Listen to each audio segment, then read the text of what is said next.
Hello, dreamers, explorers of fantastic worlds. It's episode 3 of the Squid Speaks. This time I want to talk about Amanda Palmer's latest offering, Mother, which she did in collaboration with Jherek Bischoff, a composer, arranger, and all-round musical prodigy. The song itself is a cover of Pink Floyd, not one I'm familiar with, but that doesn't mean very much. And Bischoff arranged it for strings, and that includes Zoe Keating on the cello. I'll rave about her again one day, probably on the Wandering Capriccio podcast, which I'll start eventually. Remember, that's the classical music appreciation tentacle. Now, I'm not just talking about the song, I'm talking about the video as well. Now, it's been accused by some of being too arty, which is interesting in itself, and it raises questions like, if art is too arty, is it still art? And does this question collapse in an eternal entropy as too much essence thus destroys the essence? YBS! His spirals are everywhere. But I'm not going into all that. The comments clearly weren't Australians anyway, since we all know it's arty-farty, not just arty. Or, of course, you can just call it wanky. But that's not my appraisal of this video, to be clear. I can see why it would attract such a reaction from some people. But, you know, so could Titus, the Shakespearean adaptation starring Anthony Hopkins as Titus Andronicus. But that's sheer genius. It was a brilliant movie, which I highly recommend to everybody. So let's all just agree that all art is subjective.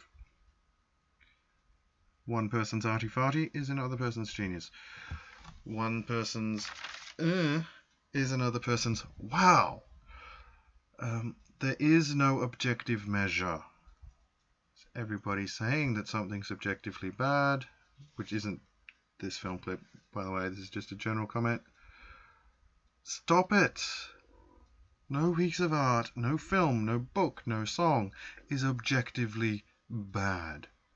It may be that there is a general consensus that something is bad. That doesn't mean that people who think it's good are wrong.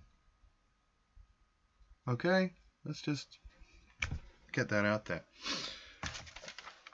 Now, back to the video, which may or may not be arty.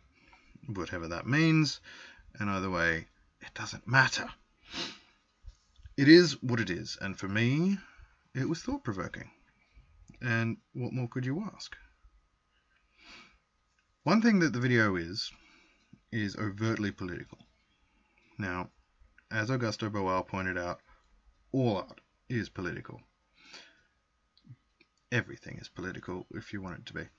But some art is directly and explicitly political in a contemporary discourse, or it's topical. It's aimed at the politics of the day, discusses issues of the day within a work of art. I don't always go for such a thing, but it can be done in a way that allows for other readings. It's not just about that. It's about that, but not simply about that. You can read more into it. There is more to it. It is art.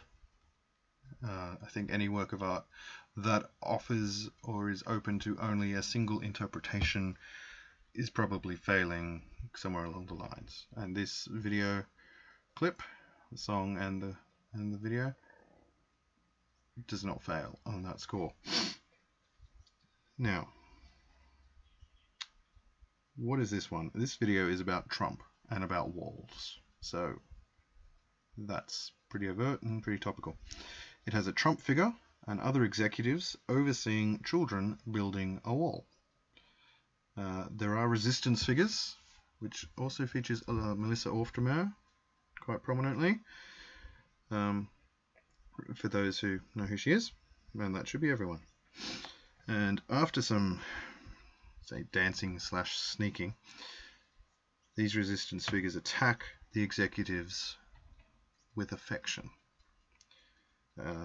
They comfort the execs as a mother would comfort her child. That's part of the message of the video. During this attack, most of the children are rescued and led away. And it's at the peak that Amanda, she marches up, fire in her eyes, probably in her belly, and she takes down Trump. And it's where the video probably enters its most arty, as far as some people are concerned, as she offers this Trump figure the most maternal, the most intrinsically maternal way of comforting anybody, and that is to offer the breast for breastfeeding. I know a lot of people going, ew, but you're missing the point if you do that, and just try to get the point and not get bogged down in whatever qualms you have about breastfeeding or nipples. But the final image is the one remaining child by the wall. Now I wanted and expected her to push it over. It feels like it's built to this moment, and then the child goes, oh, I'm free, to push it over the way my son knocks down every tower he builds. It's just a thing, but she doesn't do it. She keeps building. It's one of the most terrifying things I've ever seen. Now, the lyrics underpinning, and in some ways running counter to all this, are in two parts. There's a child asking lots of questions of their mother about their doubts, expressing their doubts and their fears. And the mother responds, don't worry, I'm here. I'll imprint my fears on you. I'll build a wall around you. So there's a sort of double line here. Maternal love as a positive and saving force, as the people save and comfort the executives, and the passing down of anxieties and fears. And for me, it was that dichotomy that really interested me and provoked my thoughts. The Trump stuff is fine, but you get it, you nod, you move on. Overt politics, as I said, it does nothing for me, but it can serve as a catalyst in the creation of a work of art that then exists and functions on multiple levels that you can interpret as you will, that you bring your own experiences to. And I could go off on a big tangent about intertextuality, because that's what I spent a couple of years studying, partly, but I won't. That's not the point right now. But why did this video speak to me so loudly on this point? And I'm sorry, non-parents, but I am going to say it's because I'm a parent. I know that's a really annoying thing to say and can be incredibly patronizing at times, but in this case, it is why it spoke to me at this time in that way. It touched a fear I have at the moment as a parent, that my fears and anxieties and the various games I play in my head that I don't want to play them, I don't mean to play them, but they're there and I play them all the time. Is my son just going to pick all of them out? He's going to see them and think that's the way to react. That's my worry, that I am passing on my hang-ups, my problems. And I want to impress on him that he doesn't need those, that he can be free of them. They're not required behavior. In fact, they're probably mental health issues in some ways. But how do we do that? How do we not pass on our fears? How do we not impress our fears upon our children? And while I say that as a parent, and that is a specific thing, it does also apply, I feel, to interpersonal relationships in general. We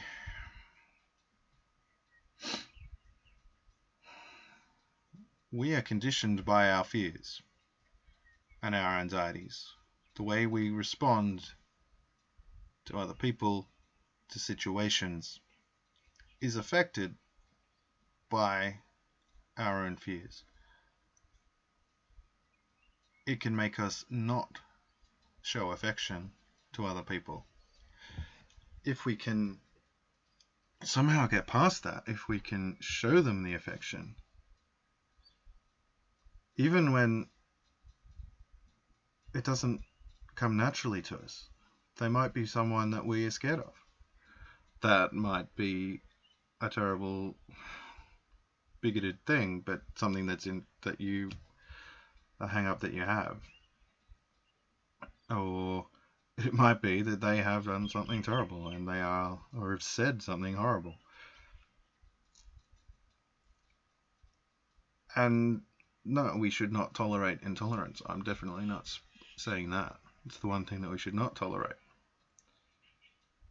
But we need to show care. We need to show compassion. And in showing that, in general, more people will experience it. It will inevitably reduce other people's fears, reduce other people's anxieties. And in reducing those, you reduce the anger and the hatred that can build up as a response or an effect of those things. And if that happens, it's harder for people to be radicalized. I'm getting a bit overtly political now too. Not really. I'm not pushing any particular thing other than compassion. And if that's overtly political, there's something seriously wrong. But yeah, I think that's where it is. I'm going to stop now. Watch Amanda Palmer's video, or you could say watch Jherek Bischoff's video. It's both of them really, and the director whose name I meant to check before I did this, and I didn't, but it's there. You can find it. So watch the video, listen to the music and the words, and react. Don't just consume your art. Don't just listen to a song and go, oh yeah, nice song. Don't just watch a movie and go, oh yeah. That's when things do become escapism, because you're not participating. And that's when people they talk to you and you're being talked at. Don't be talked at. Listen and react. That's my big thing for today. Compassion and listening in an active way. Active listening, active reading. React. Art is there to be reacted to. It's part of the discourse. It's important to keep the discourse going. It's important to keep your thoughts going. Not just going, oh, yeah, okay. And absorbing things passively. There are more things out there you can find. You just need to take it in, think about it, react to it. If you hate it, hate it. Don't just go, oh, I don't like it. That's stupid. Why do you hate it? It's not because it's objectively bad. There's something about it. Puts you off. Figure that out. That's important. Okay? Act. Live. Be. And be compassionate. And I'm going to stop being didactic. Keep dreaming.